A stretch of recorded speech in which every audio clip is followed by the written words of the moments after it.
Yep, I got it. Okay, Brian, are we set to go? Hold on just a second. It's loading up the streaming.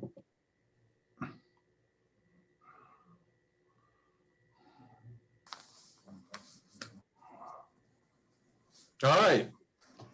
Now we are all set to go. So why don't you go ahead and call us to order? Okay. This meeting of the Economic Development Committee is called to order on April 1st at 7:07. This is Henry Thayer acting as chairman. So calling the roll. When I call your name, please answer present or here. Brian Smith. Here. Tom Rutliff. Tom Rutliff. Yep. Susan Marcus. Tom Here. Rutliff. And Joanne Esposito. Here. And Mark Levitt. Here. Okay, and also of note, we have as staff Rob Czarnecki, Brian Wagner, and Jamie Rabbit. Okay, the next agenda item is the approval of minutes. Has everybody had a chance to take a look at them? And is there any comment about what anything should be changed?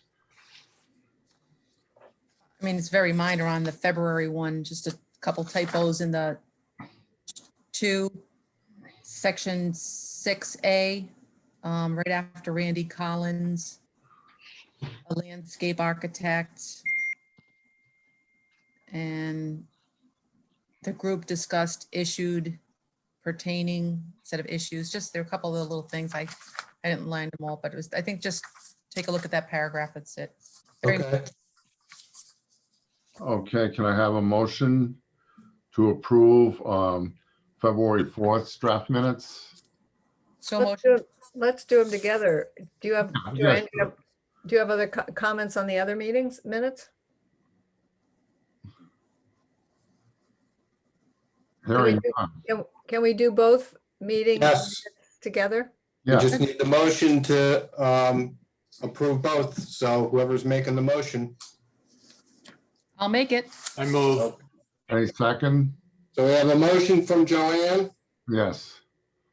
to approve both the February March and 4th February and minutes. March 4th. Yes. Okay. Second? I Great. second. Okay, from Mark. All in favor, please? Aye. Aye. Aye. Okay, before I go any further, Susan, do you have your guests coming tonight? Well, I hope so. Is he here? Is Bill McCusker, is he here? Let me, Henry, if you don't mind, I have Elise Torello in the Yeah. attendee list and she has her hand up. Is she one of our Yes. guests? Okay. Yeah. Is there I have one phone number in the guest list, so I don't know who that is. If you are Mr. McCusker, I think you need to hit *6 on your phone. That'll put your hand up and let me know that I'm supposed to be letting you in. Bill could be coming in under Elise's name. Oh, okay. All right, there's Elise. There's Elise. Bill, are you here under Elise's name or your own name? Elise, you're, whoever is here as Oh, Elise. sorry. There you go. Yes, we're both here. Okay. Okay, Susan, do you have everybody? Hi, we're Yeah, here. they're there. They're both Okay. here. Okay, Okay, that's, All right. yeah. yeah, Susan, you have the floor. This is the agenda item 6A. I'm moving it up because I don't want to keep these people all night. Right. But Thank Susan, you. you have the floor. Well, I just wanted to allow friends of the Saugatucket River, embodied in Elise and Bill, to show their website or otherwise comment on the group that has formed at their instigation. And since it's tangential to our river project, I thought it would be good for everybody to know about it. So Bill and Elise, what would you like to tell us about? Thanks for having us. I'm Bill McCusker. This is my wife, Elise Torello. I'm the chair of Friends of the Saugatucket. My wife is the secretary because she takes darn good notes. A little bit about us is we are revitalizing a watershed group that was around many years ago, and they did wonderful work. However, the Saugatucket has been sitting idle without any representation for quite some time. It's quite exciting that this year we have 3 different groups advocating for the river. You folks are one, we're another one, and the River Herring Collective is the third. But anyway, we're here for the Saugatucket River watershed, which extends from North Kingstown all the way down to Point Judith Pond. And we're working with the Salt Ponds Coalition, Save the Bay, River Herring Collective, as I mentioned. There goes my, oh, there you Oh, go. there we go. Oh, Susan must be showing. oh.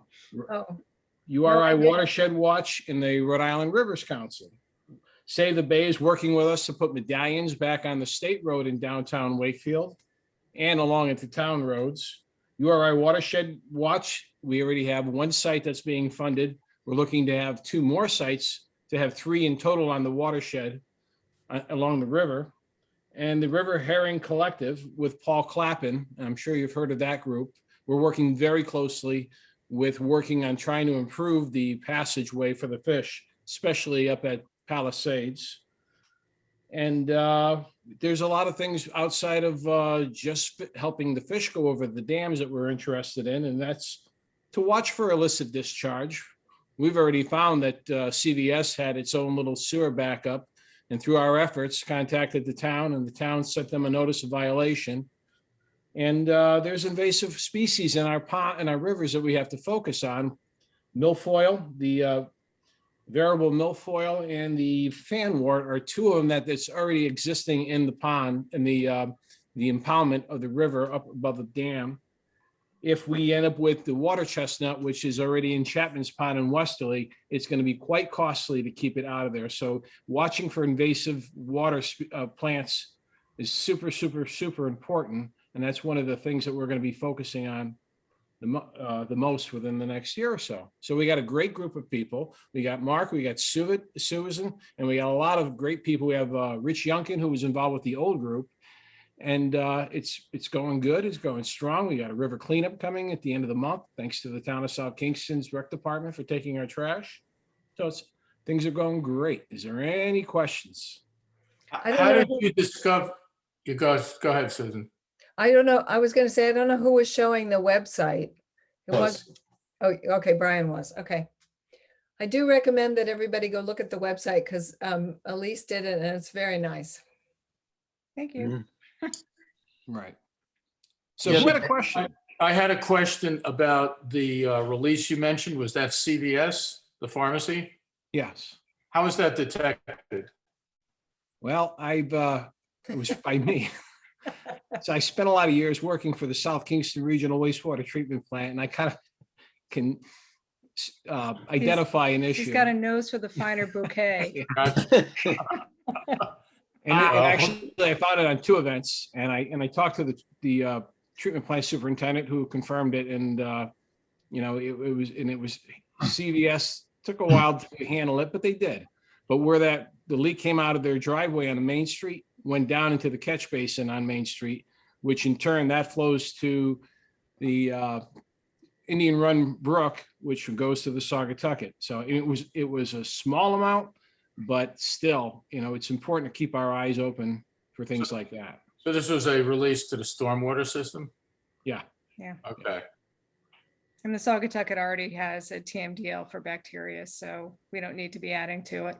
No, but the South Kingston Regional Wastewater Treatment Plant was real quick to respond to it. They went out, they addressed it immediately, and I'm assuming that the notice of violation went out right away, and it seems like CVS has corrected the problem. So, it's citizens with their eyes and ears open and nose open to things like that. Right, exactly. It's a sensitive instrument. That's So right. Bill, do you, the cleanup, the April cleanup is on Earth Day? Well, it's after Earth Day's Thursday this year. Oh, The following weekend, the 24th and the 25th, the Saturday and Sunday, I'm working, our group is going to work with the ministerial road cleanup.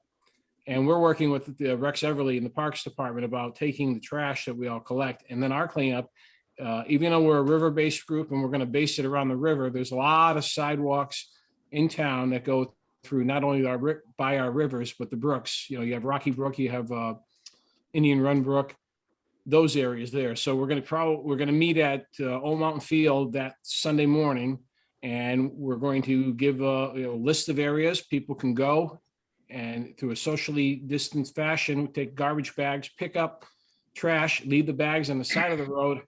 We're going to come by, pick them up, and bring them to the highway department, and there the town's going to take care of the rest, because I think Rhode Island Resource Recovery waives the tipping fees for Earth Day cleanup. So all the town has to do is get it to the transfer station in Providence or Johnston, Providence. So, and we have a pretty cool website. So if you want to take a do, peek at yeah. that. Really Well, nice. Can you And pop it up? as we were waiting to get started, I showed them the river herring video you sent. Yeah. Right. So that was taken 2 Is that days ago. I'm also involved with I represent South Kingston to the National Wild and Scenic River System through the Wood-Pawcatuck Wild and Scenic. Fortunately, we have 4 rivers that received the federal designation to go through South Kingstown. And myself and my other representative were up in Shannock videotaping the river herring as they're making their way to Warden's Pond. So we were up there yesterday filming, but the day before I was down at Palisades and recording the herring going through. The herring that you're looking in that video that Susan showed were right at the entrance of the fish ladder. That fish ladder has a lot of issues. There's a lot of attention to try to correct it, but some fish are managing to make it through. And those fish have already made it through Main Street. So, you know, those fish you saw came from Block Island Sound to Galilee, up Point Judith Wow. Pond, up the river, and made it all the way to Peacedale. So it's pretty cool. How are the flows compared to last year? I don't remember. I remember that we had a lot of fish last year, an awful lot of fish. It's still early. You know, I can't remember the rain events from last year, but we did have a lot of fish, and they came in the later part of April. So this is just the beginning. So They got stuck last year. yeah, they got really bogged down. I'm guessing because of COVID, there weren't as much fishing action going off our coast. So there were a lot of herring that managed to find its way up, and we had a bumper crop of herring. So much that they even went the wrong way, and we did lose a lot of them to getting Oh, stuck. wow. So, Too bad. but anyway, I'm eager to work with whatever the Economic Development Committee is coming up with for the Saugatucket, as we're willing to work with the River Herring Group. Paul Clappin is a really great guy. He took over the group from the old leader, and he comes with a fresh new smile and a new outlook of the group than what Bill McWall might have had years ago. So he's already met numerous times with DEM on how to handle fish lifting, fish counting, and how to deal with parts of Palisades. So Bill, Go ahead. one thing the EDC might like to know about is the labeling that Save the Bay is going to allow us to do on drains on Main Right. Street. So, yeah, so Save the Bay has these medallions that they adhere to all the curbs of all the catch basins that says drains to the coast. And they've already got standing permission through Department of Transportation that we can do any replacement of these medallions on the state roads. And I talked to Paul Ferrandy, who's the highway superintendent in South Kingston, and they've already purchased about 300 of these medallions to say drain the rivers. So our group is, we've already sent a letter to him or an email to him confirming that we're willing to volunteer our times to replace the medallions that are missing on like River Street, Columbia Street, and different areas throughout the town. So hopefully by the time summer is over, there'll be a fresh crop of medallions, you know, advising everybody that this drains to the ocean. Yeah. Mentioned as well, Bill, that you'll be working with those kids at the Wakefield Elementary. This is why we seed people that are here that know what's going on, because they remind me that not only about the medallions, but Mark and I are working on some, were they fourth graders? Fourth grade. Fourth graders from a Wakefield school, where we're gonna walk down to the dam, and we're just gonna explain the whole migration of the herring and show them some video. I'll have my camera set up so they can see the fish go by and excite the kids about what's happening in Main Street. You know, people drive up and down Main Street all the time and they haven't a clue what's going on in the water below them. So at least the young kids, we can excite them, and something they'll always remember. We got to get the sign too. Well, Yes. welcome back. One of the things we'd like to do is get some sort of a sign that announces that the fish are there. So we have a bit of interest from the River Herring Group to be involved in that too. So that's kind of cool. We have two good, in South Kingston, we have two good herring runs, one in Green Hill that's having an issue, and one in South Kingston that has an issue. It's funny, both these runs have, you know, like a weak link in the chain, and that can just mess everything up. So we need to work, and that's where the River Herring Collective Group has their work cut out for them. And so do we. So that's our goal. Okay, well, thank you. Thank you very much. Anybody else have any comments or questions? Yeah, I do. Are the herring, are they still protected species? Yes. Yeah, they are. Do you ever foresee a time when people will be able to fish for them again? I don't know. I mean, there's suspicion that, you know, a lot of the herring that we're protecting could get netted up if you know, regulations ever get pulled back on you know, on the fisheries. So I don't know. That's a tough story. You know, a lot of people think you could save the whales, but if they got nothing to eat, then we had a bigger problem. And the herring, they feed the ocean. Yeah. And so that's uncertain. However, if they can't make it, you know, putting those dams up that were put up hundreds of years ago just stopped all the migration from all these fish. So, you know, if anything, if we can get them up there so they can come back again, that's a big plus. But who knows what happens out to sea? Yeah, because I can recall growing up that my father and I would fish up by Gilbert Stewart, Yeah. fish the herring. Me and my father were probably right next to you. I remember. There's a fish ladder there at the Gilbert Stewart. Yeah. And we would you'd catch them, and then they'd smoke them on a big long stick. Remember that? Or they would get pickled. Well, we use them for striper bait, but yeah, and even the run in Green Hill, I remember. So that was a big deal years and years ago. Oh, it was. Every season, my father would drag me out there with a net that was made out of chicken wire. And then we would catch them and smoke them and or pickle them. But I just don't know if they'll ever come back and if we'll ever see them again. I don't know, but our goal is to get the population up high enough so you can smoke and pickle them again and give some to me. Okay. I don't have a smoker. No, darn. The smoker went with my father. Joanne has a question too. Well, yeah, thank you for being here tonight and joining us. This is really great. I was just curious, a few years ago in 2016 or 17, we did the Saugatucket study where the river study where we had groups of different organizations help to collaborate with the students. Were you part of that, Bill and Elise? We were in the audience. Right. We I was went on to the the planning board at the presentation. time, but Right. other than that, no. Okay, so you remember were the familiar presentation. with the whole study and what had Oh, come yeah. up, results, and great. Okay. So good that you're a part of this. This is like a positive, perfect storm. Everybody, Yes, a great focus to revitalize that whole river area. Yeah. absolutely. Thank you. Well, feel free to Good keep job, us, Susan and Brian. keep us, you know, in touch on the things that you plan for the river, and you know, through our experience with dealing with the river, and maybe there's something we can help with, or we're eager. Great, Okay. good. Thank right. you both very Thank much. you very much. Thank Thank you. you. Thank you. Have a good night. Bye. Bye. Good night. Okay, moving on. Going to correspondence to and from town council. And Rob, I think you've got something to share with us in that venue.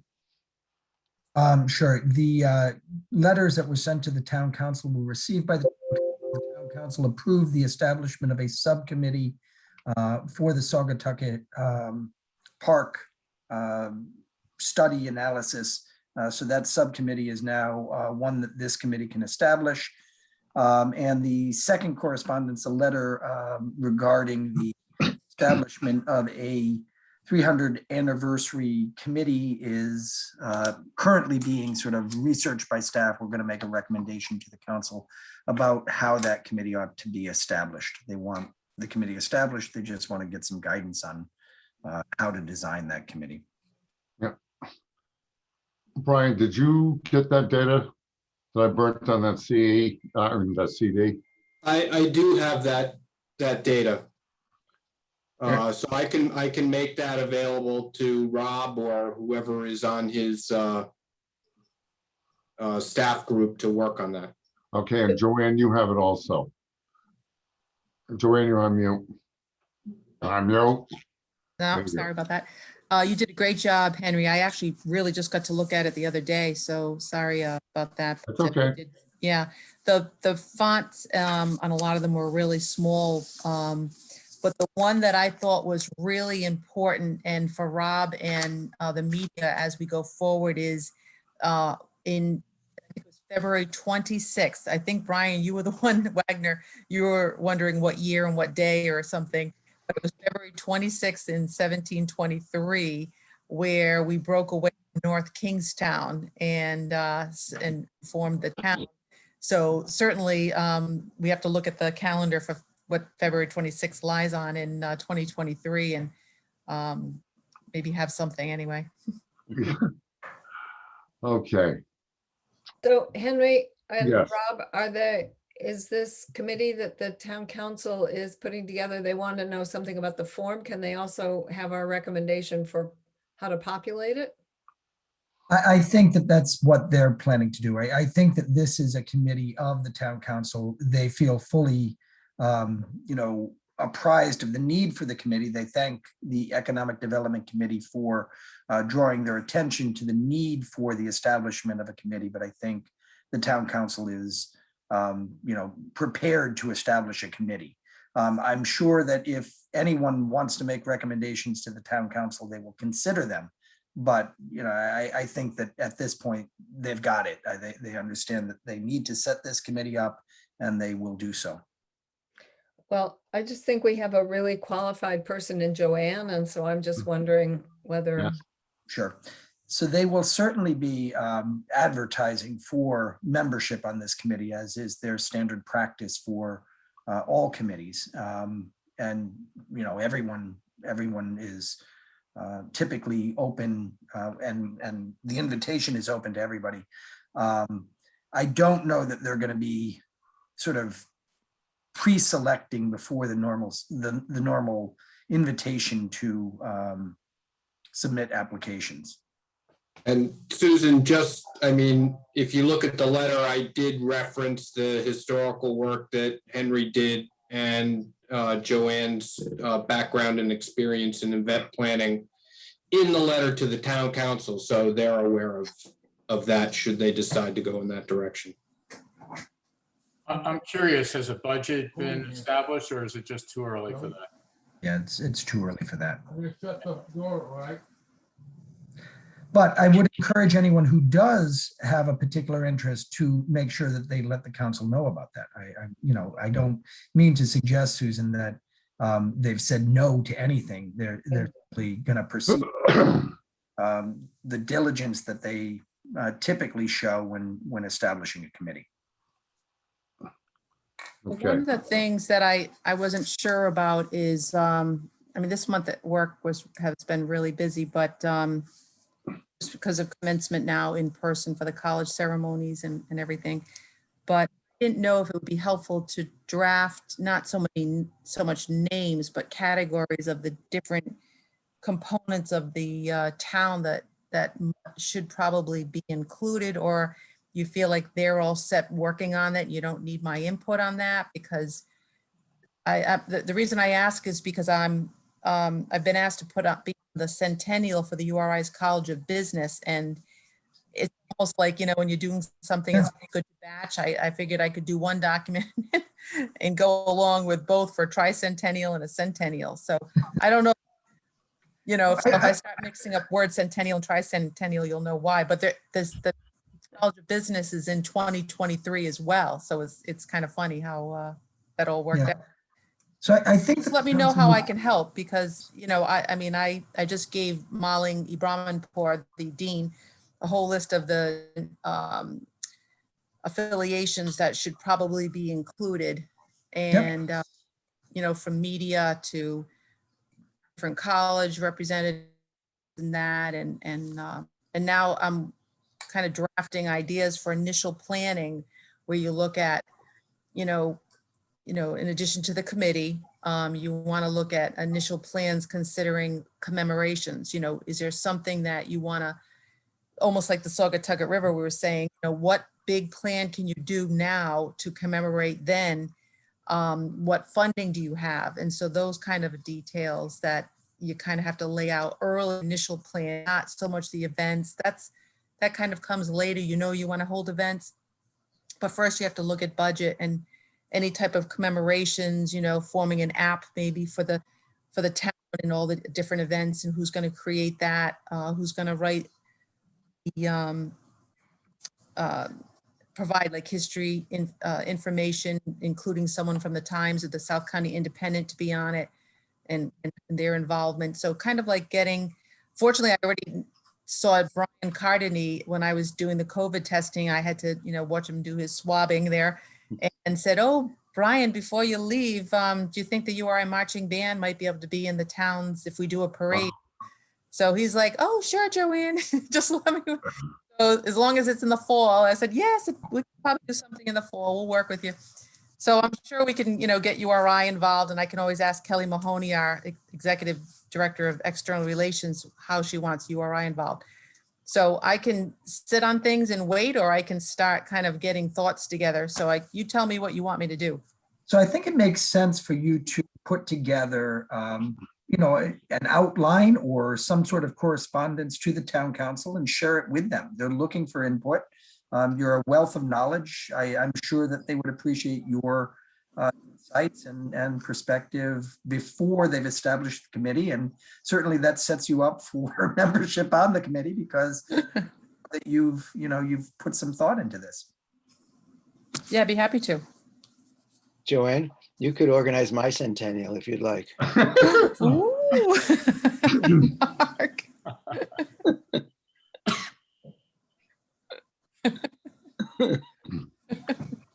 Okay, are we ready to move on? All right, so the next item of business is under new business.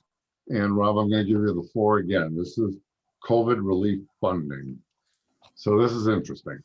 Yeah, so I'll do a very brief overview of what we know at this point, what we don't know at this point, and there's a general call that we're making to all committees, and I want to sort of bound this correctly. So let me start with what we know. What we know is that the American the American Rescue Plan, the ARP, the latest stimulus package come out of Washington, will drive about $9 million of federal funds to the town of South Kingstown. We're going to get about $3 million through the CDBG channel that we typically see through these sorts of stimulus packages, and an additional $6 million because the New England congressional delegation effectively lobbied for and was able to get into the legislation a provision that said where you do not have an effective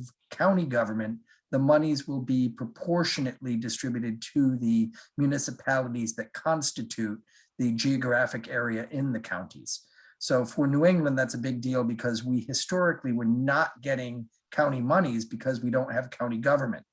But the New England delegation this time around was successful in getting us those county monies to come to the municipalities as if we had county government. About $6 million will come to South Kingstown through that channel. So it's a really big deal. It's more than twice what we would have gotten if we weren't able to get that language put into the bill.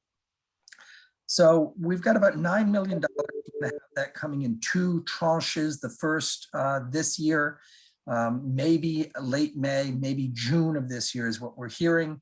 And the second will come again next year at about the same time.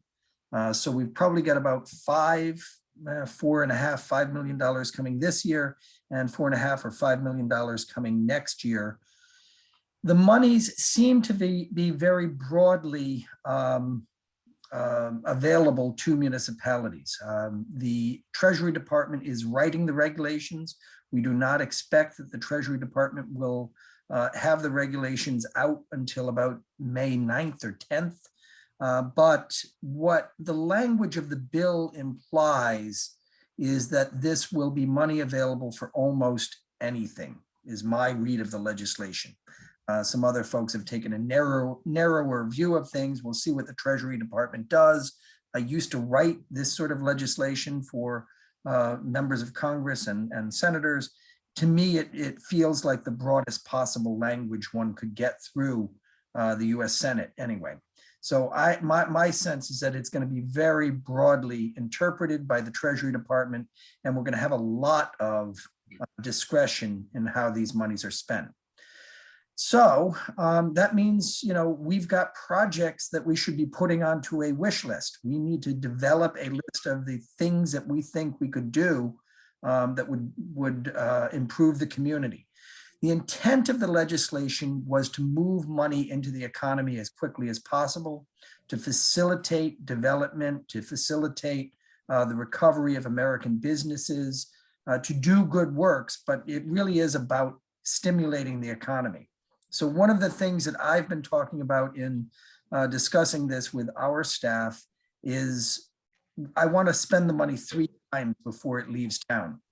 I want it to go to a contractor, a subcontractor, and an employee, a worker who lives in town before that money goes to America and leaves the town of South Kingstown. So we're looking for projects, this is my way of saying, we're looking for projects that have as much impact locally as possible. I do not want anybody taking these monies, going on to Amazon.com and sending the money to China. I want the money spent here 3 times before it leaves. So we're looking for projects that are have maximum impact on construction, on consultancies, on local businesses. Now, all of that having been said, we've put together a staff-generated wish list, and it's up to about $20 million. Right, and it's not surprising that the list of things that we need to do is pretty long. I will share a couple of the ones that have captured my attention. The old abandoned building next to the UFD fire department up on High Street. That building is dilapidated. It's now got a chain link fence around it. I'd like to tear it down and put a pocket park next to the UFD building. We've talked to the town engineer, who's also a landscape architect and designer. And I'd like to go through and put new bus shelters everywhere in town. Get rid of those stupid bubble shelters and do something nice with stone and large timbers everywhere in town. Wherever the bike trail crosses, wherever there's a crosswalk, again, sort of an arch, stone and large timber arches to let drivers know that they're coming to a crosswalk in an intersection. I'd like to go through and do signage. I'm contemplating, a signage program so that businesses can get grants to replace their old stupid plastic signs and put up nice timbers and again, stone arches and stone signs where we can. Facade improvements, grants or loans to businesses to improve the facades on businesses. Those are the sorts of things that we've been thinking about. And there's a lot of other great ideas out there. So, anything that this committee can think up that they want to put on the wish list, we're all ears at this point. Again, we're waiting for Treasury Department guidance, but my advice is think broad, don't worry about the limitations yet. Right now, we don't have them. If the feds say you can't do that, then we know it's off the list. If we end up with a $40 or $50 million wish list and the feds cut it down to 25 and we've only got 9, we've still got a challenge ahead of us. So, think broadly and come up with ideas. Rob, about parking, we were kind of thinking one of the major things was for the town, for businesses, and if we're going to be having a great river area, you're going to need for people to park. Yeah. So is there any way to build something up near the Rhode Island Bank there? Yep. Quite possibly. I will say that parking structures are notoriously expensive. $9 million could go in a single parking structure without any difficulty. I mean, that would eat up everything. So that is another element that I've been talking to town staff about, is we want to do things that leverage the money. So the bus shelter idea is one that comes to my mind, and one that I'm using as an example, because with relatively short money, you can have a big visual impact on the streetscape. Yeah. It's not super expensive to build a bus shelter that looks nice, but seeing multiple bus shelters that look nice and look the same and tie, the community to elements that you see elsewhere, like the signage, like the crosswalk arches, that kind of thing can be done relatively cheaply and also have just a big visual impact. I'm not eager. I mean, John Schock would say, hey, let's do the Matunic seawall and do the project and we're done. That's it. $9 million gone. And we don't ever see it. We're not going to have an impact on the quality of the streetscape that way. I think that there's merit. I really do think that there's merit to a parking structure downtown, but it would certainly eat up $9 million very, very quickly. Yeah, the money could come from somewhere else possibly. That's true too. But what about, have you thought about things like broadband and the equity issues that would be represented by having, Main Street is a totally dead zone. You can hardly get a signal on Main Street. So yes, broadband is we actually know they called out broadband in the legislation, and it is an eligible activity without a doubt. Treasury cannot avoid that use. Yes, broadband is a possible use. Well, it seems some of the money would leave before, might not fit your 3, but it does seem to me that it could help businesses, it would help kids, it would help, it could. So possibly, it's certainly an eligible activity. The things that I think about with regard to broadband is, one, are we just supplanting private money that's going to show up a few years from now? Are we sort of accelerating something that's going to happen anyway? Well, we've been waiting a lot of years, and so I wouldn't mind competing with private money and maybe get them to do something beyond what they haven't done so far. So it's certainly worth looking into. There's no doubt about it. I'm a little bit suspicious of, or leery of, government trying to drive technology in particular ways, because our track record just isn't particularly good. We're not great at that. But if we've got studies and designs that work elsewhere that we know are going to be replicable here and will work here, I'm all for it.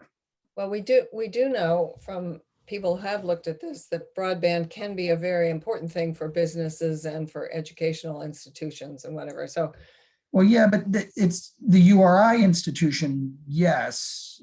No, I was thinking more of the fact that it's, it just gives, I don't know, it could give school kids access to online resources that they don't have at the moment, and it could be fairly cheap to do. But anyway, And if that's true, then yes, that's certainly a good candidate.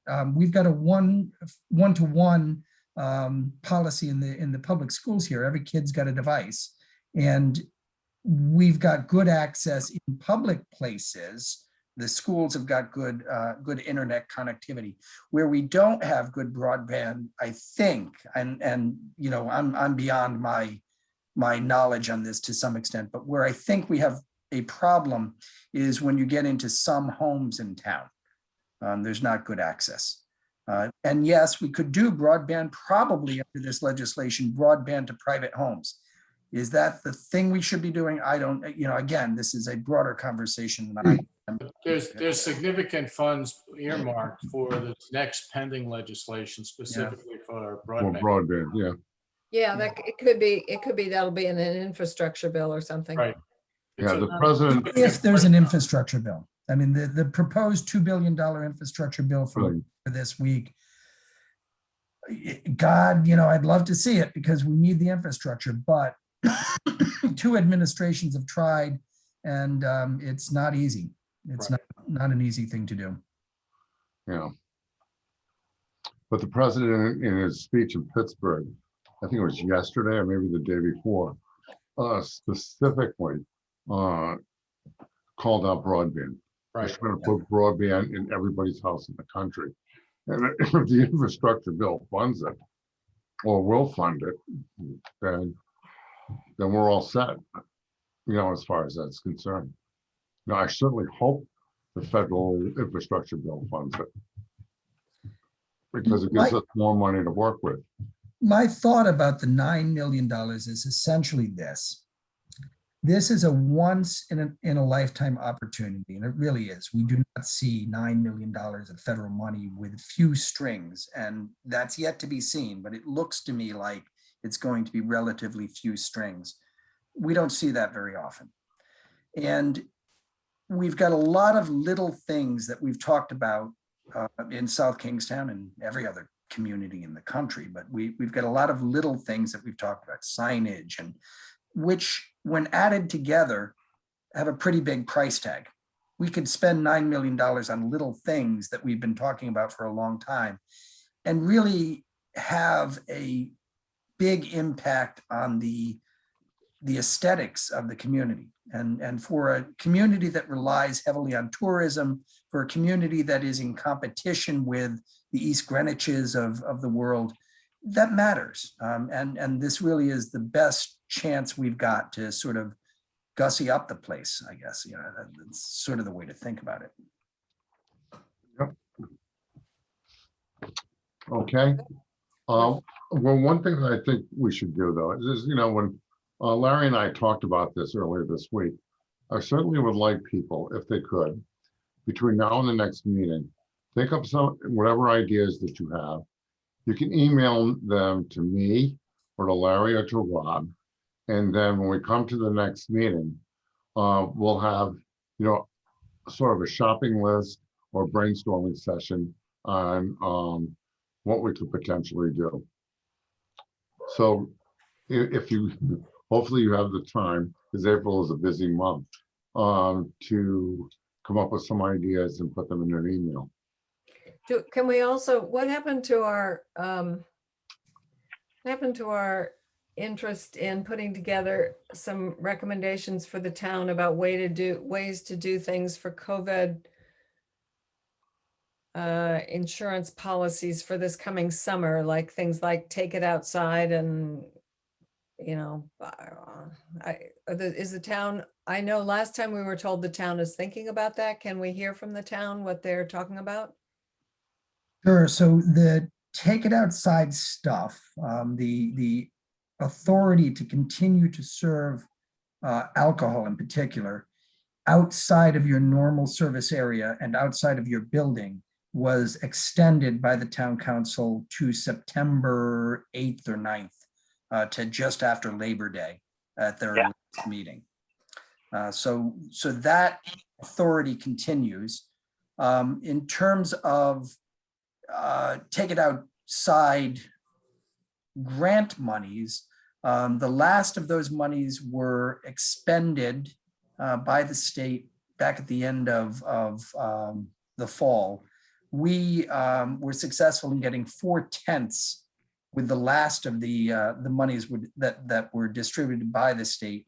And those tents are currently available for any business in South Kingstown that has a need for outdoor space that is covered. So if you don't have a tent and you need a tent or you want a tent, we've got a tent for you. So you can call us up and we'll bring a tent and help you set it up in your parking lot or on your lawn to facilitate a retail, restaurant, or service area kind of activity.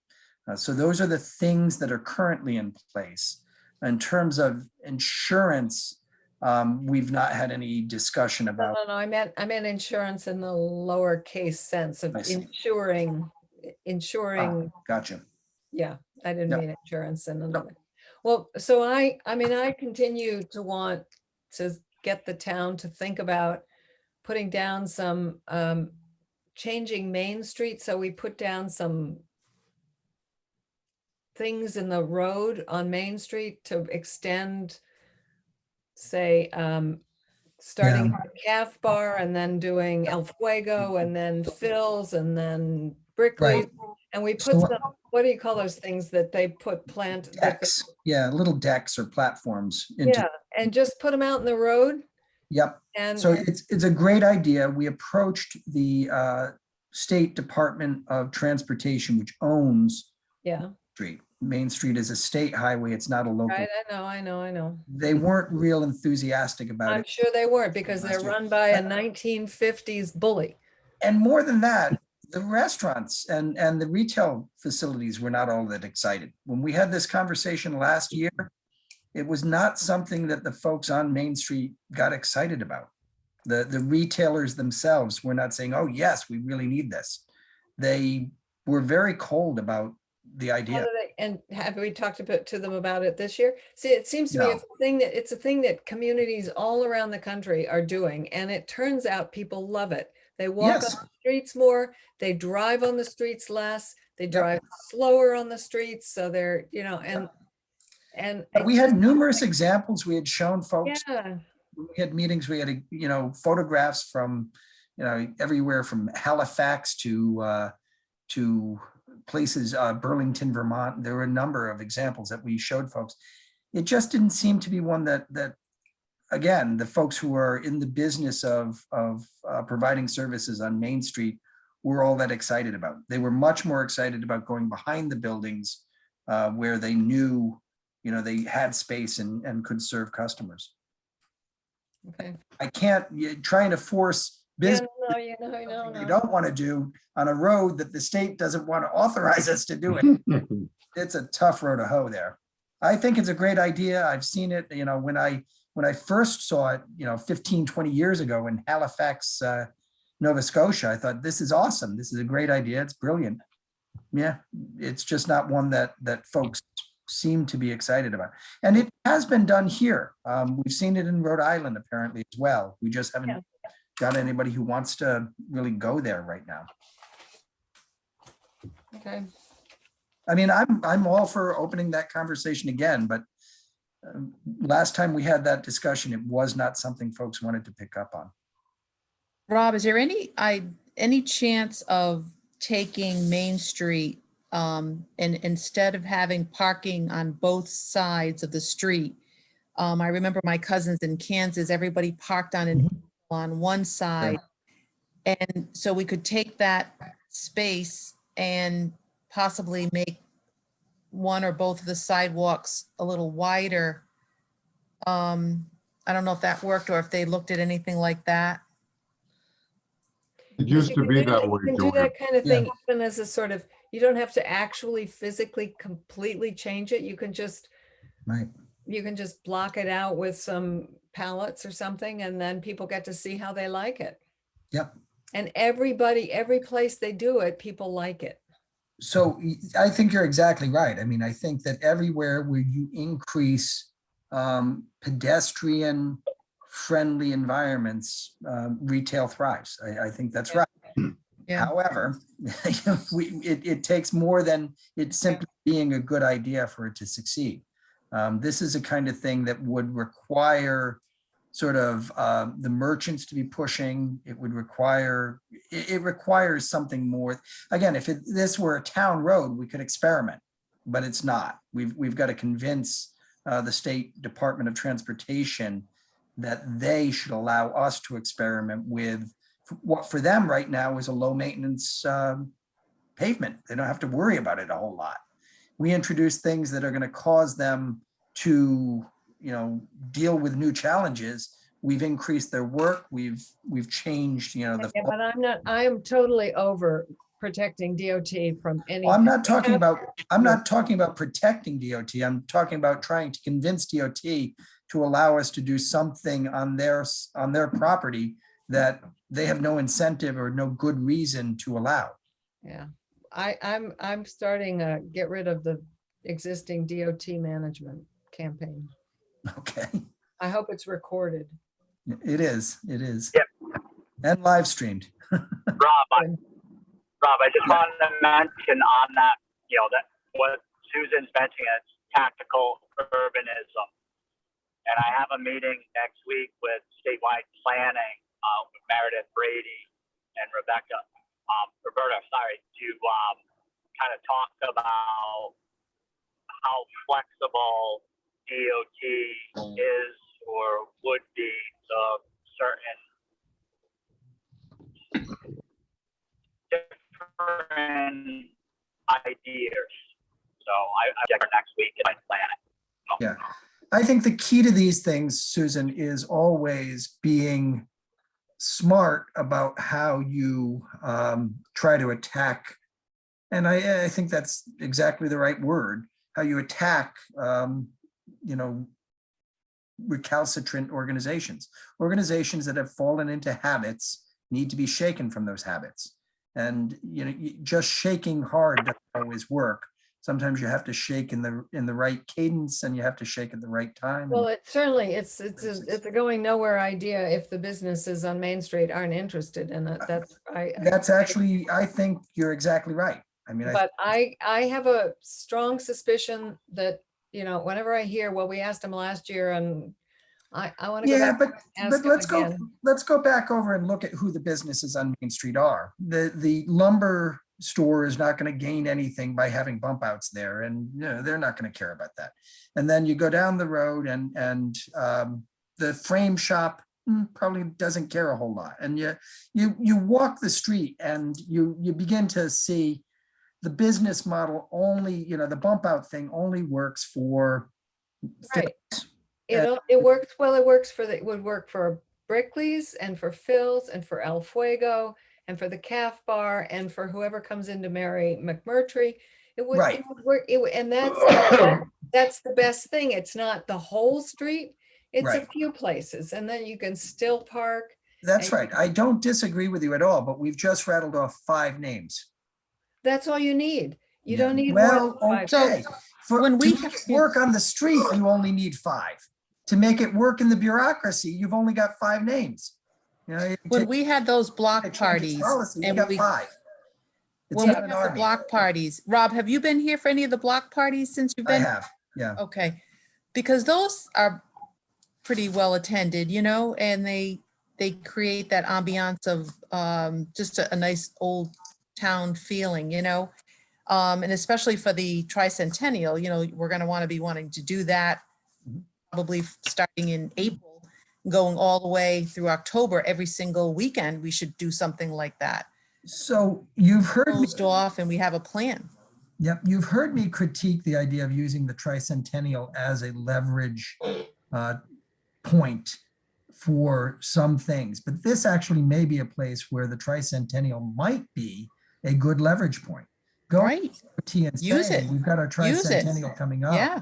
We want to be able to do this for the same as for the river, Rob. I disagree on the river. That's where I've actually said otherwise. Well, I think I disagree. I think we could be starting with COVID, because I think we have a problem this year in that the numbers are going up in Rhode Island, in Washington County, And we need to give people a chance to be outdoors to do some of the things that we want them to be Yeah, able but to. if the spend money merchants for. aren't going to put tables on these decks, then we're not there. But if we've got a tricentennial event that's going to fill those spaces, we may be there. That's the difference. That's why I think tricentennial might actually work as a leverage point for this with DOT. Okay, well, If- I'm ready. I'm about ready to finish the meeting, so I'll be quiet. Okay.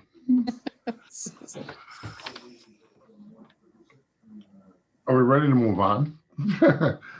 Into new So, business? Henry, if There's- I may, just one last thing. We are doing this list, the wish list, continuously. I'm getting items from people, individual residents, committees, departments on a daily basis. By all means, share them as they come to you. Today, somebody suggested a hovercraft so they can get across the ponds more quickly. So we've got lots of good ideas coming out. Oh, that's a great idea. Yeah, from Point Judith to Galilee. Mm. There should be a rowboat. Love that. Right. And avoid all the traffic on 108. Yeah. Go back and forth and back and forth and back and forth. Right. Take the thing Henry. and go to the beach for a while. Right. Henry, Okay, this is Jamie.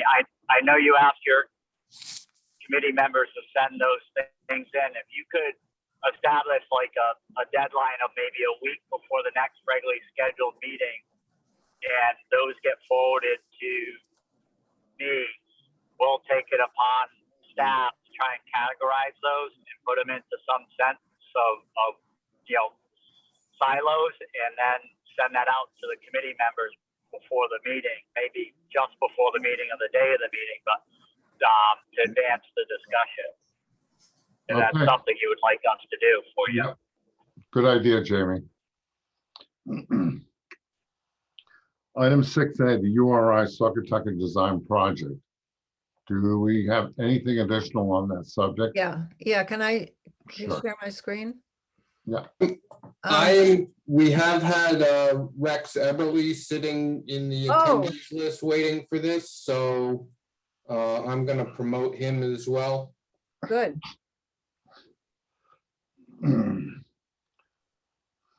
Rex likes to go to bed early, so if I'd known he was here, we could have done this earlier. I would have been quiet. Okay, so I'm just here as the messenger to tell you that there's some town historians who have been working on some background on the Saugatuck River. They have come up with some information on, I'm starting with this because it's kind of compelling. This is just an aerial photo of what looks like a flood on Main Street. You can see that the river, you can see the dam down here. Can you not? Are you all seeing this? Yes. A little Yes. too close. You can see that the river went all the way up to the back of the Main Street buildings at one point. You can see the old elementary Yeah, school yeah, that's it. and the walkway that Rex is talking about, rethinking, including the vista that you used to have to the river. Here's the bridge. Okay, so this is they found this photo, and this is just a little bit of background to show us how much the town has changed since this. People think this was probably taken in about 1930, in the mid 30s, because it doesn't because of the things that it doesn't show. But this is not. This is really just illustration here. Now, are you still seeing my screen? Not anymore. Sorry. All right, let me see if I can. Now, some other people have gone and found. Wait a minute, I thought I had this all ready to go, and I see I don't have it all ready to go.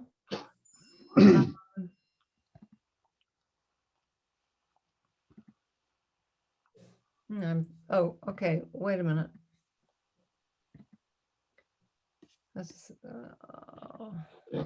Do you see us, what do you see now? Do you see my these little sketches? Yep. Yes. Okay, so, it turns out that the Saugatucket River Park was designed, as many of us actually knew this, by the Olmsted brothers, not by Frederick Law Olmsted himself, but by his sons. Frederick Law Olmsted is the same architectural firm, landscape architecture firm that did Central Park and the string of parks in Boston. And so this is sort of the grandfather of American park design in the 20th century. And it turns out that right here in the little town of South Kingstown, we have a park that was designed all the way up through drawings and planting lists. The thing is, I'll send Brian these links so that you can all look at this in more detail, because I'm not going to go through this now. But here we have a whole bunch of little drawings showing the topography, the bridge, the plantings, some things that never could be. This is, whoops, I'm sorry. I'm sorry if this is making you sick. It is making me a little sick too. Oh, okay, never mind. Next to the old elementary school, they were putting in a sunken garden. Along the edge of the river, they plan to plant willow trees. Willow trees are particularly good at sucking up a lot of water and spreading themselves along, and they're native, and they're pretty the way they droop. They wanted recreational things, so Rex's notion of having the playground, not the playground, what do you call it, Rex? The court, the basketball court, and the other thing fit right in. But interestingly, they also were talking about a bandstand, which is kind of our Economic Development Committee's notion of a amphitheater, and I think that was to go right about here, which is sort of right about where we were talking about putting it. Sari's sanctuary would be in here. And this is all just to say, obviously, we don't have the Olmsted brothers doing any landscape architecture for us anymore, but we are building on very important historical fact in town. If we can in the development of the Saugatucket, of the banks of the Saugatucket, if we can build on the notion that we are restoring to some degree an Olmsted Park, I think that will be a very important driver for the town's economy, for a sense of community, for historic continuation, etc. And this is just to show you these documents are all scanned. They're online in the National Park Service website, which I'll send the link around to you. I've sent it to a couple of you already. But you can go and look at these things on your own computer, and then you can play with them in the way that I'm not succeeding terribly well right now. But we can just see what the Olmsted brothers were talking about here. They recognized in this river a place to have a community park, a place where you had vistas of the river, a place where you brought together the community through both its commercial endeavors on Main Street and its educational resources in this elementary school, and the recreational facilities in a playing field. And so I just thought this was worthy of sharing with the committee. It's not any work that I have done myself, but it's been done. I'm just going to flip through a few of the drawings. Oh, here you can see that, whoops. In that last one, you could see the sunken garden. It's right, I'm afraid to touch it. It's right, the sunken garden is right here. The sunken garden is lost leader now because it's now the parking lot for the existing school. So this can't be here. But what I thought was really interesting, and one other thing that I think is pretty interesting is notice that the river used to come right up to the back of those buildings on Main Street. It had this funny shape like this. That's just a historical oddity, but I still thought it was kind of interesting. So it means at some point somebody filled in all this land to make the parking lot there. So this, and there are all kinds of drawings, topographical drawings, some planting plans, and other things that here. There are also a bunch of letters. Here's the Olmsted site. There are a number of letters in the Library of Congress. Was there a question? There are letters between the town and the Olmsted brothers about the construction of the park, and these are all in the Library of Congress, and they're all digitized, and they're in these files that you will have access to now. This one is one between Mr. Helm of the Helm House in Kingston and the Olmsted brothers, and he's talking here about the playing fields and the willow trees and some other things that I've already mentioned. So if you're interested in this, you can go through and see these letters. They show us that the town itself was very involved. The town financed the development of this park. And so I just thought it would be worthy of bringing to the EDC's attention, since, you know, these are just more letters. They're very easy to, not on my screen, but you can read these letters when they're on your own computer screen. So I thought it might be interesting. I did send it to Rex, and I did suggest that Rex, since I know this park is very important to him, that he join us if he could tonight, just so that he could hear any comments you have or make any comments himself about the value of this information, or what it is we might do to use it to its utmost worth or whatever. So that's our Saugatucket report for tonight. I think it's fascinating. It adds historical context to what we're trying to do. So I think it's an important find. Yeah. Susan, how much of the original plan was implemented, and how much do we know, sort of still remains? Do you have a good sense of that? Quite a bit of the original plan was implemented, and quite a bit of it remains. It mostly hasn't been taken care of. It mostly has done what landscapes do, which is to grow in. So what struck me about the images that I could, sort of elevation sense from, was that the land was closer to the water. The bank is much higher. It seems to be much higher than what was depicted in those images. Now, the bank is much right. No, but see, there's quite a bit of.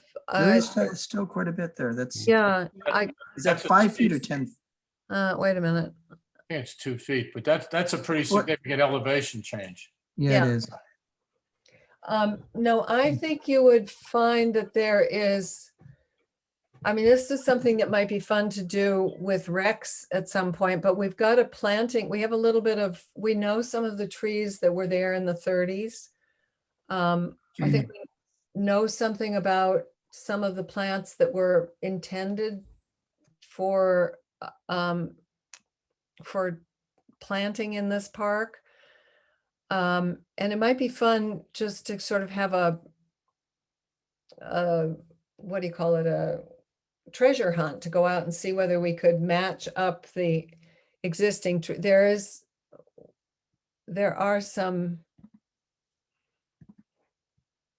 So the URI students who did that study about 2 years ago, I don't think they had access to this. Yeah. they Oh. didn't, and that's really sad that we didn't have this stuff when they did their report.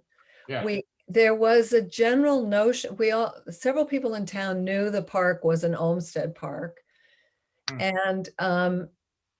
And yet this level of detail, these drawings and these letters were not part of what we gave the students, because it's not that we were withholding, it's that these eager beaver historians hadn't done that work yet. That's not completely true. There were, do you see my screen? Yeah. This is the river walkway plan that was built in the 90s, I think, by an architect whose name was Veery. And he did have some knowledge of the Olmsted Park. And he's the one who designed the walkway here along behind Massey, and planted, you'll see that says, he did the deck and the boardwalk and the fence and some other stuff there. And apparently he did know something about Olmsted, but there was some gap in knowledge between then and now. I So, wonder, Susan, like I said before, when I was at URI, we actually did as a studio project, we did some work on this park, and we all knew that it was an Olmsted Park, Yeah. but we had none of this information. This is all very, very interesting, new information to me. So, yeah, this is great, and nice job putting this together. Well, it's not me. I'm just the messenger. Don't remember that. I can take no credit for any of this except that I'm sharing it with you tonight. But This is so fantastic, Susan. I just wonder if there's any historical,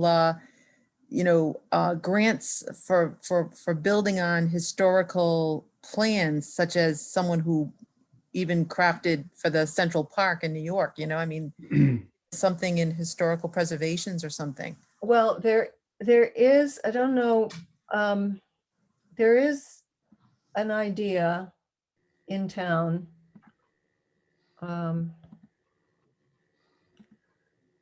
Sorry. I would think it would stimulate donor interest. There is an idea of some national registry notification around this that would give us would put us in a pool for grant work. That is, I don't have anything to present about that tonight, but that is an idea that these historians are kind of mulling over. And that's why I think it would be really fun to go with Rex down there, who knows this park really well, and kind of look around and maybe get some printouts of some of these things so we could go and actually see what we can match up and see how, just kind of, before we make any decisions about what it means, just be able to understand better what we have and what was designed originally. And because I'm not proposing what should happen. I'm just saying, we've got this resource and we could start making more use of it. It's too bad we didn't have it for the students, but we have Rex and the park, their interest in restoring this park or rejuvenating this park. And so to the degree in which we can get their participation in The designs were converging. I mean, there are similarities between the two. Absolutely. And Rex, I know you just saw this, but from what you saw, is there anything where you'd think there'd be a showstopper in terms of what Olmsted envisioned back then and what we would be able to do now? No, I don't think so at all. I mean, oh, that's great. Some of the one of the big things in the park, and I'm glad that there's a planting plan there too, because some of the original trees, the older trees, there's a beautiful old sweet gum there that's getting to be the end of its sweet useful life. Some of the maples along High Street, really, we're just kind of picking them up as they, as they drop limbs. So, it's time to, I think, look at replanting some of the old trees in that park. I think, didn't the Olmsted do the park in Westerly as well? No, They didn't? no, Manning did the park in Westerly. You sure? Huh. Yeah. Because what I like about Oh, shall I go? Olmsted's work is that the graciousness of it, and it had the duplication. It's not Olmsted, but the way in which the what's the inn, the Larchwood, the plantings in the Larchwood, were from such a wonderful period of architecture, even though this was later, that it would be nice to have that as a model to aspire to, as well as to finish in and to fill it in. I think it's great that this is here, and it can really be Nice. used both to get grants and also as a model Right. for future experimentation. Right. Well, I think that's the exciting thing about it, is that we can take these down to the site and look at what's there and look at what was imagined before. Now, remember, this was imagined for the 30s, and maybe the world has moved on in some ways, and we need to think about some slightly different things or think differently about it. But I just think it gives us a tremendous opportunity to make a case for whatever it is we want to do. If we can say, we are rejuvenating Olmsted Park by doing, as Rex said, replanting some of the trees that were there, or picking up on their ideas for the ways in which the park should be used. I mean, our bandstand idea, his bandstand idea is very related to our amphitheater idea. And, that was to give people a space to come together and to listen to music. And here we are, all these years later, coming up with the same thing. Now, he was talking about a bandstand, and some of those letters talk about a Harvard professor at Harvard who's a specialist in the acoustics of how you do things like that outside. And that does sound like Westerly, because I think they have a bandstand, and we probably don't want a bandstand, but I just think it's really exciting that we could be connecting with something that was there before and making it work for us again. It What's also the- it also recreates the idea that this is the town center. It does. And I think the town has lost a sense of where's its center, and this thing was supposed to serve that way and still could serve that way as a gathering place. And it's what I've always wanted to do with the market as well, downtown. Right. Well, we don't have a town square because Roger Williams didn't want Rhode Island to have those town squares. So we've had all these years when everybody else in New England had a town square, and we in Rhode Island don't. So this is our stab at that. What's the sunken garden? I mean, how does that look? What is it? Well, I don't know much about the sunken. You can see it in this drawing. It's right under this thing. It's here. Oh, it's But over there. this is now the, see, I think what this is now the parking lot. I think we're looking, this school building is gone, and it's moved around a little bit over here, I think. And so the sunken, and I don't know I haven't found yet much information about this sunken garden. But basically, this is now a parking lot. And That looks like where the sledding hill is, Susan. Yeah, I think that's right. Do you think it looks like the sliding hill? Yeah. Yeah, I would think they would have had an elevation of it in the drawing. Well, I can't say they don't, but I haven't seen it. Yeah, yep. Yeah. It's But really anyway, great.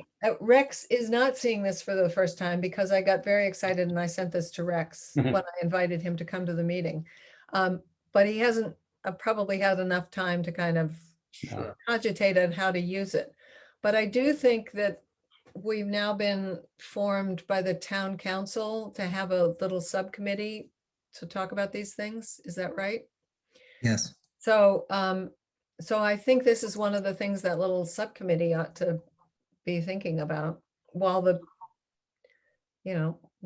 people like Maria Mack and others are also thinking about flooding.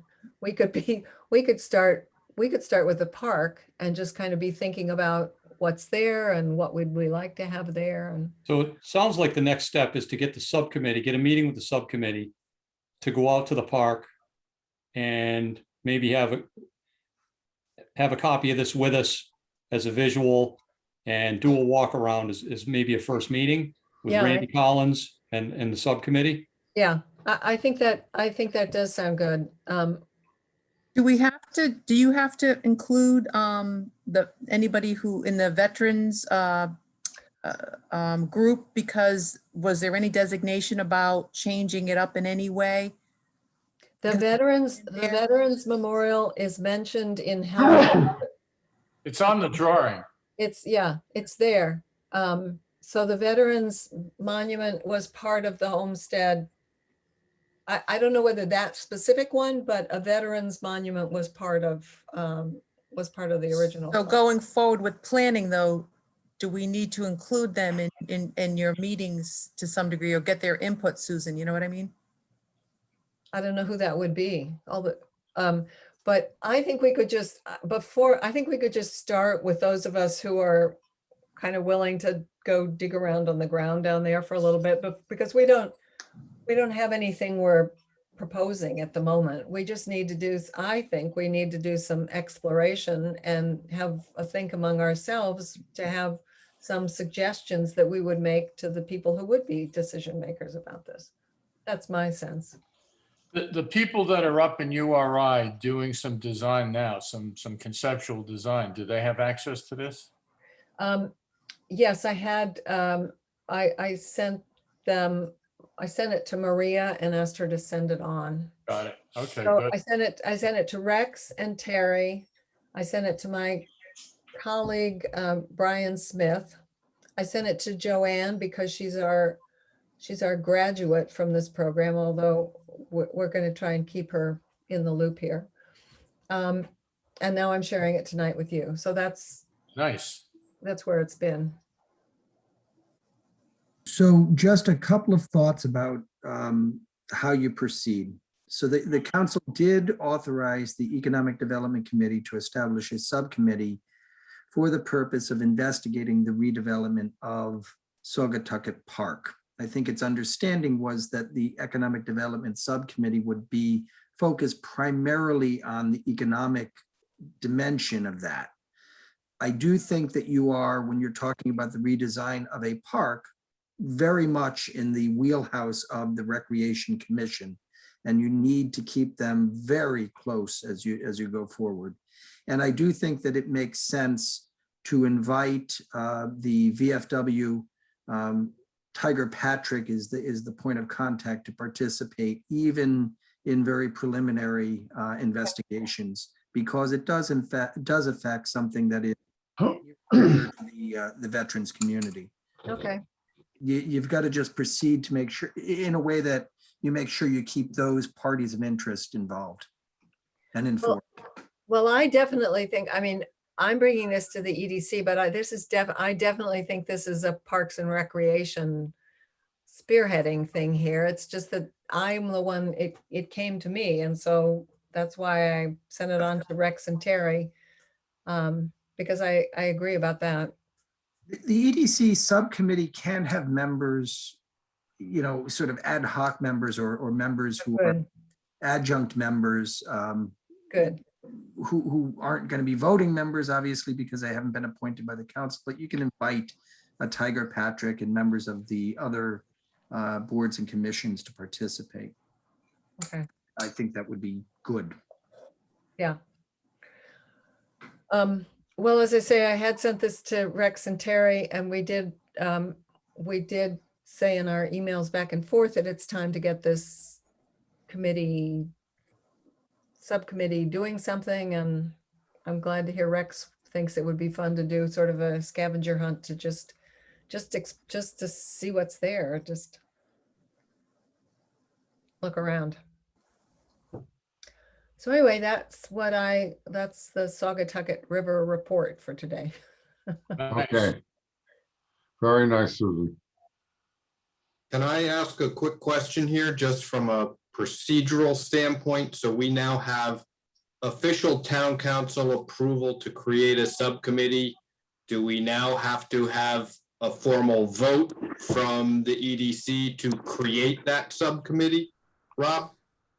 Well, you have to identify who the members are, so Okay, you do. And I would suggest you probably don't have enough folks tonight to have a No.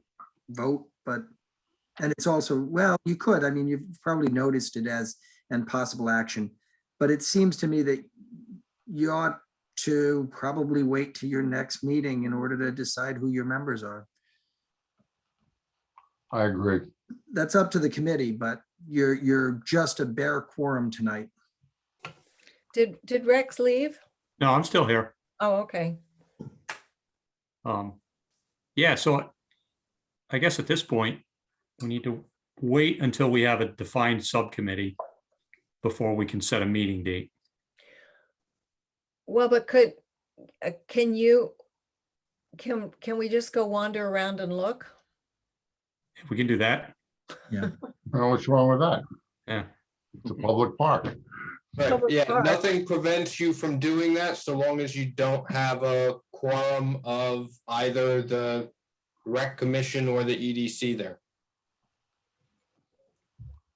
Well, because some ways, now before there's too much growth down there and other things, it would be a good time, it seems to me, to get started. And I think it would be a good opportunity for us, the rec commission, just to point out, all right, here's the grant that we have. Here's what we have in mind to use the grant for. And then you can see how that fits into your long-term vision of making any changes to the park. Does that make sense? Mm-hmm.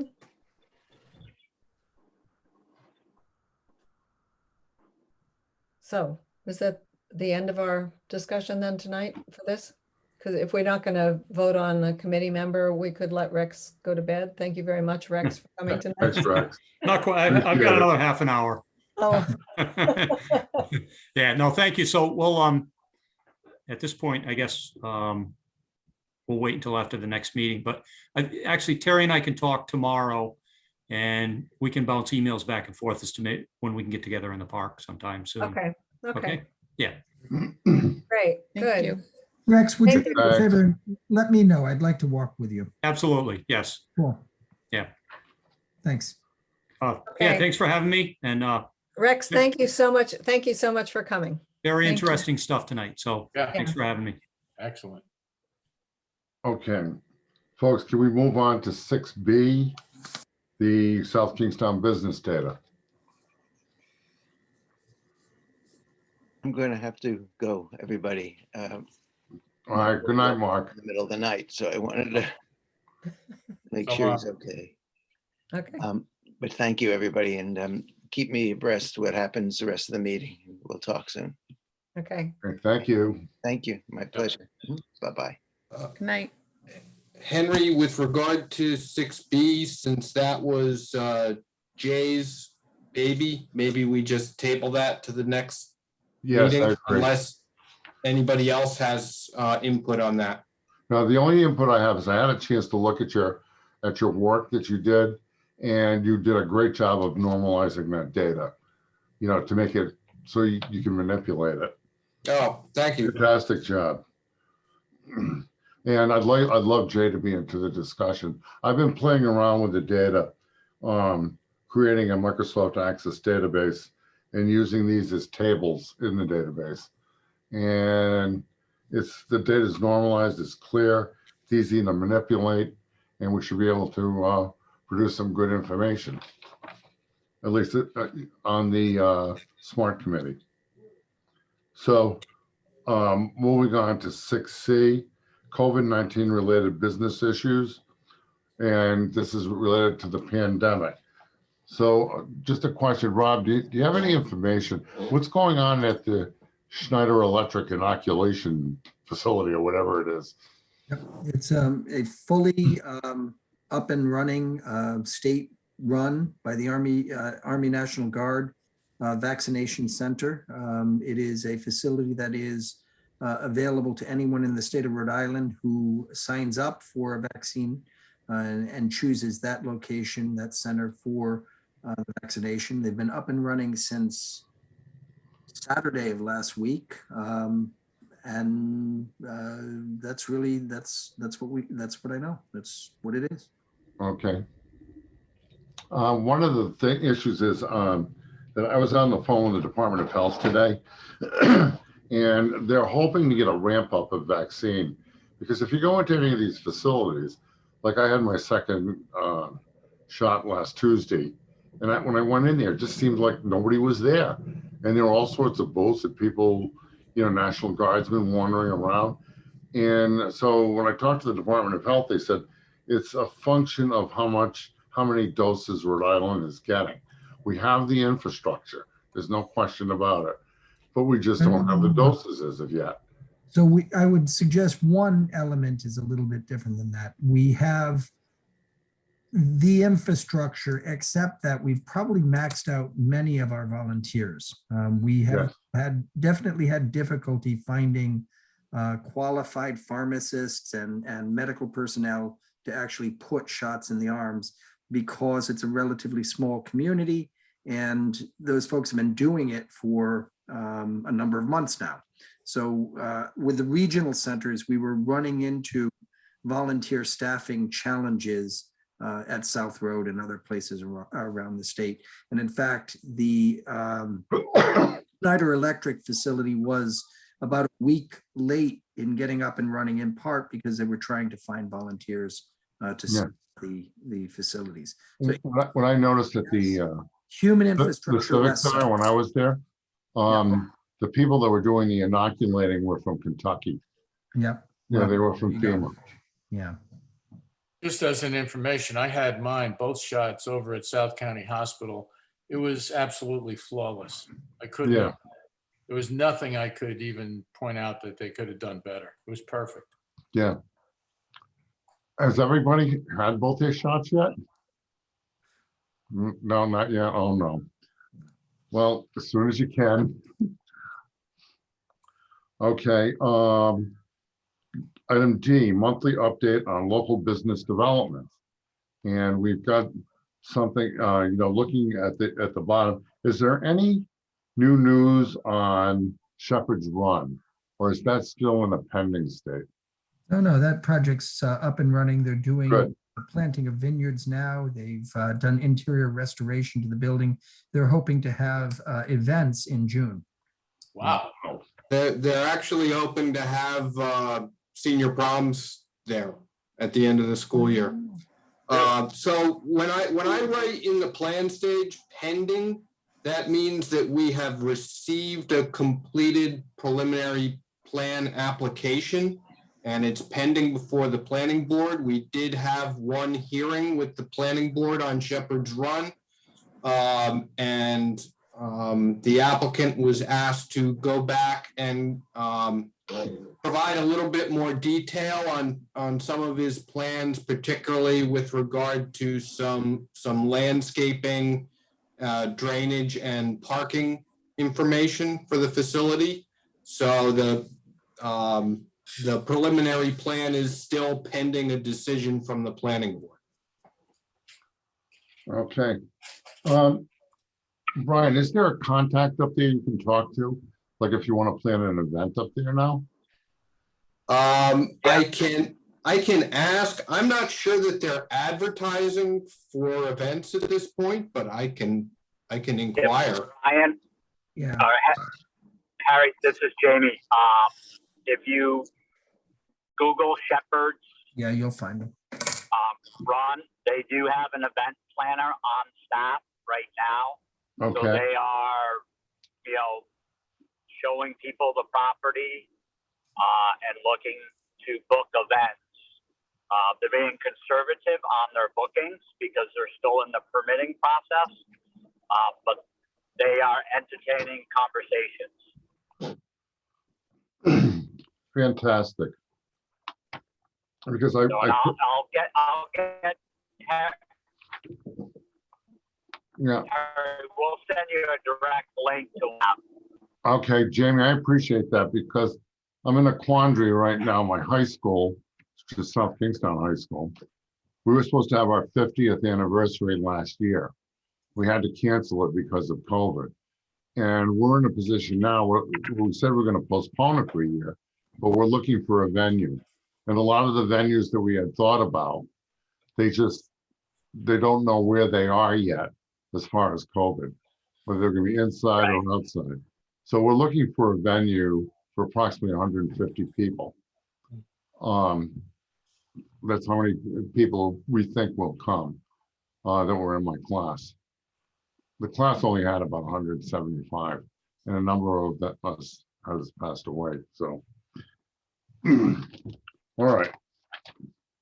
It's worth a conversation with them, I think. Don't you think Yes, so, Jamie? absolutely. Okay. Yes, absolutely. Okay, a number of things pending on the back page. Then there's an item E, 6E on here, an open discussion about funding opportunities for EDC projects and or local businesses. Does anybody have any input on that? I keep that on here as a recurring matter, just in case, we come to a meeting some month where somebody has run across some interesting grant opportunities or something like that. Okay, I just want to make sure there's a placeholder at every meeting to discuss those kinds of things. okay. Speaking of that, maybe add on the tricentennial for our agendas every month, Yeah, we should keep that as a hot issue. Brian. Okay, I think the town council is taking that up, but I can certainly add that as an agenda item. Okay. Okay, Brian, any update on planning department activities? I don't have anything. The Paul Massey Chevrolet, the lot, we were anticipating a letter withdrawing the application, and that came in yesterday or the day before. So that will be coming off the list. It just came in too late for me to do anything on the agenda. Okay. And Harry, just a couple of things to report, because the members of the committee may see this shortly. Village at Curtis Corner, which is Alex Tatucci. We just had a pre-construction meeting for his subdivision, which is a comprehensive permit with affordable housing. And they are in the process of marking out their limits of clearing. And you should see that site probably within the next 2 weeks start to be cleared and prepped for development. So that will be coming online. We touched upon Shepherd's Run, but also the comprehensive community plan is in front of town council, and they have scheduled a public hearing for, I want to say, April 14th? 12th, 12th or 14th. April 12th. Yes. April 12th. What about So the that is- development? I'm sorry, I was going to ask, what about the development that's being talked about at Matunic, a 12-unit development? That was approved by the planning board. So it was approved at the master concept. So there's a number of conditions that they have to adhere to, and their next permitting process would be preliminary plan. Is that for 12 units? That is for 12 units. Where is this? Matunic. Where in? Holden Road. Holden Road. Just south of between Holden Oh, Road oh, and oh, yeah, Harry yeah, I know. Carpenter's Beach Oh, I know. Development. I know.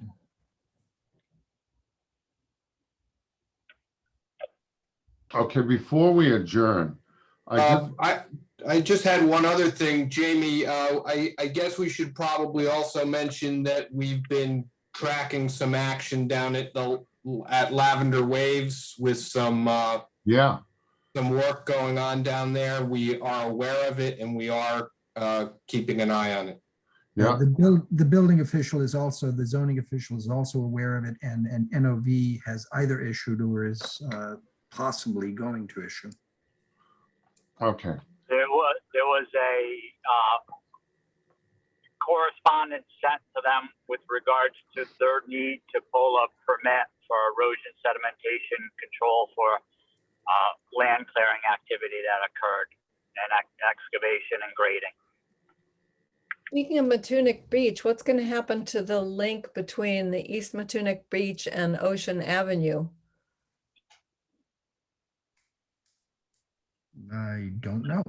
What's the issue, Susan? The concrete walk, the sort Oh, of, the stairs get yes, I know what you're talking about. The stairs get undermined every year during Yeah. the winter, and every year they get rebuilt and reconnected. That'll happen again. okay. Okay, Susan, thank you very much for the Saugatucket River information from the Library of Congress.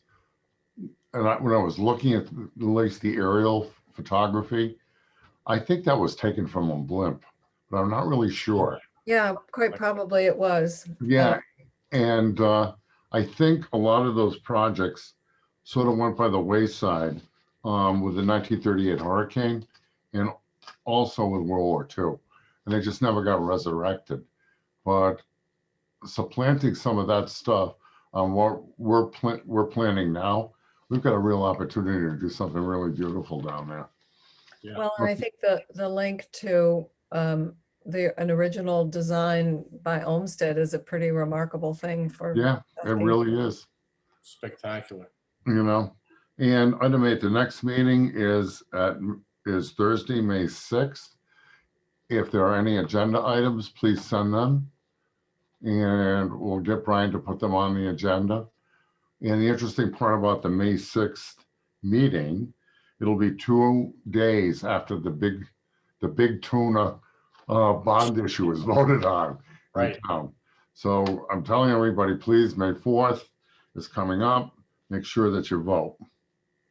And if there's nothing else, I was just going to point out that the AMC Theater went bust. it did? Yeah. There's no movie theater. Gone. It's history. Terrible. COVID killed the industry. It really did. And Henry, just while I've got your attention, because you no longer have a quorum, I would suggest that you simply end your meeting, that you declare the meeting adjourned. Okay. I suggest the absence of a quorum, and I consider the meeting adjourned at 8:49. And thank you, everybody, and have a great holiday weekend. Yep. You too. you too. Thank Thank you. Good night, Bye-bye. everyone. Good night, everybody. Good night. Great to see you. Thanks. Same here. Bye.